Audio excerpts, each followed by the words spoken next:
नई Delhi railway station पर शनिवार रात की भगदड़ ने 18 जिंदगियां छीन ली।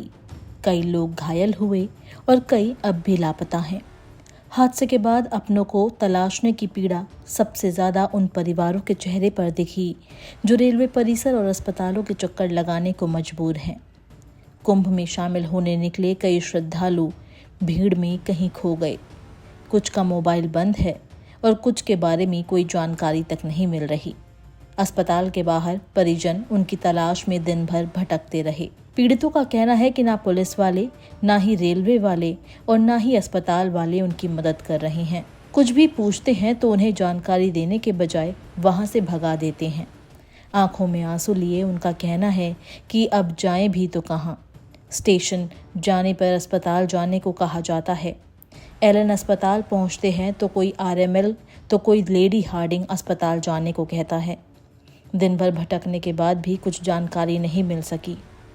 मूल रूप से बिहार के रहने वाले बबलू ने बताया कि वो नोएडा में रहते हैं और प्राइवेट कंपनी में नौकरी करते हैं। उनकी पत्नी मीना देवी अपनी सहेलियों के साथ कुंभ जाने के लिए निकली थी। भगदड़ की घटना के बाद से उसका मोबाइल बंद आ रहा है और उसकी कोई जानकारी भी नहीं मिल रही है। पहले वो लोग नई दिल्ली रेलवे स्टेशन गए थे तो बताया कि सभी घायलों को एलन और दूसरे अस्पताल में भेजा गया है। जब यहाँ पहुंचे तो कोई उन्हें कुछ भी नहीं बता रहा है, उल्टा दूसरे अस्पताल में जाकर पता करने को कह रहे हैं। वहीं दरभंगा बिहार के रहने वाले मुजीब ने बताया कि उनका बड़ा भाई नदीम जामा मस्जिद स्थित एक गेस्ट हाउस में काम करता है। नदीम के परिवार में माता पिता के अलावा उनकी पत्नी और उनकी 2 साल की बेटी है। वो लोग दरभंगा में रहते हैं।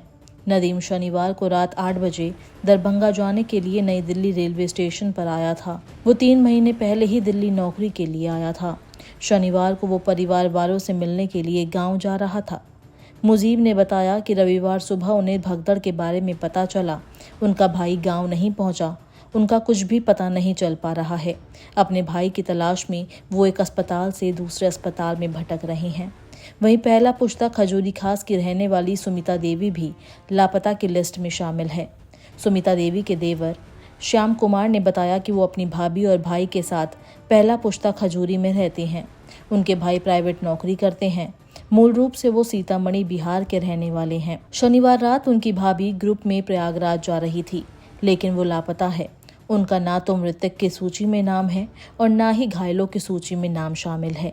बड़े भाई कहीं और पता कर रहे हैं और वो एलन में अपनी भाभी की तलाश कर रहे हैं, लेकिन उनका पता नहीं चल पा रहा है। इस भगदड़ ने सिर्फ 18 जानें ही नहीं ली, बल्कि सैकड़ों परिवारों को असमंजस और तकलीफ में छोड़ दिया है।